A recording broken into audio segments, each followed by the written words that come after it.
friends. All right, we just left off with James being kicked out of his house by his horrible Aunt Sponge and Aunt Spiker.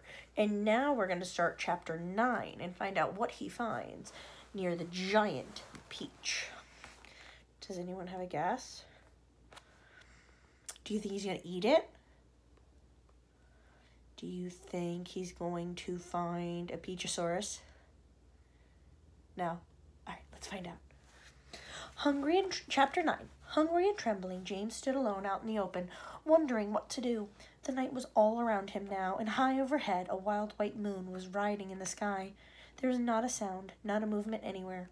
Most people, and especially small children, are often quite scared of being outdoors alone in the moonlight. Everything is so deadly quiet, and the shadows are so long and black, and they keep turning into strange shapes that seem to move as you look at them, and the slightest little snap of a twig makes you jump.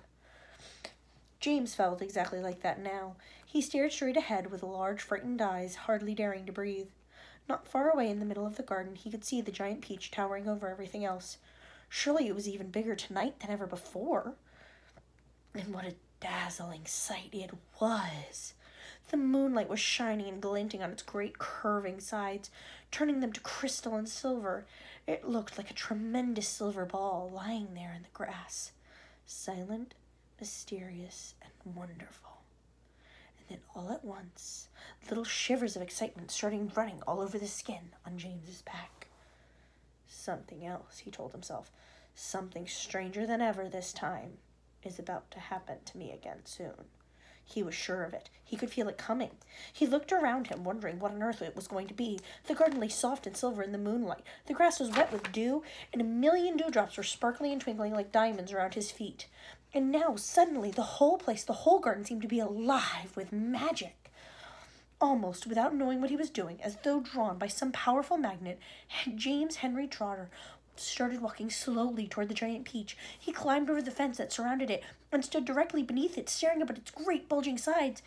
He put out a hand and touched it gently with the tip of one finger. It felt soft and warm and slightly furry, like the skin of a baby mouse. He moved a step closer and rubbed his cheek lightly against the soft skin. And then suddenly, while he was doing this, he happened to notice that right beside him and below him, very close to the ground, there was a hole in the side of the peach.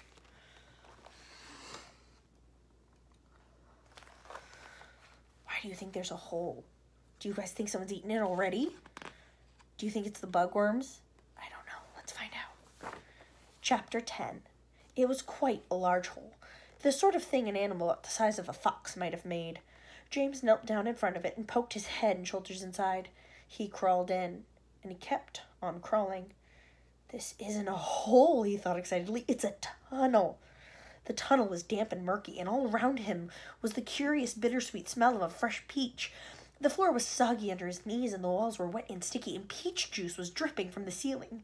James opened his mouth and caught some of it on his tongue. It tasted delicious. He was crawling uphill now, as though the tunnel were leading straight towards the very center of the giant fruit. Every few seconds he paused and took a bite out of the wall. The peach flesh was sweet and juicy and marvelously refreshing. He crawled on for several more yards, and then suddenly, bang! The top of his head bumped into something extremely hard, blocking his way. He glanced up. In front of him there was a solid wall that seemed at first as if it were made of wood. Can there be wood inside of a giant peach? What do you guys think he ran into? What's at the center of a peach? He touched it with his fingers. It certainly felt like wood, except that it was very jagged and full of deep grooves. Good heavens, he said. I know what this is. I've come to the stone, or the pit, in the middle of the peach. Then he noticed that there was a small door cut into the face of the peach pit. He gave a push, and it swung open. He crawled through it, and before he had time to glance up and see where he was, he heard a voice saying, "Look who's here!"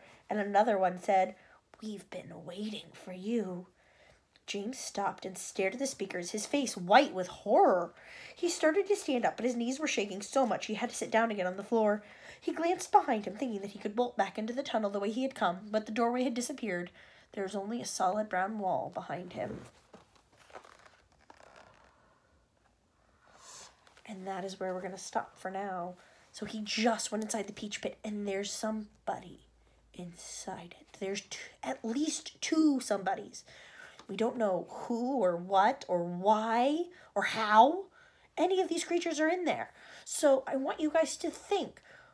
We now have James and his two aunts, Sponge and Spiker. Do you think we're going to meet some more new characters? And if so, what type of characters do you think they're going to be? How do you think James feels going on this adventure? I would be pretty excited. All right, my friends. Bye.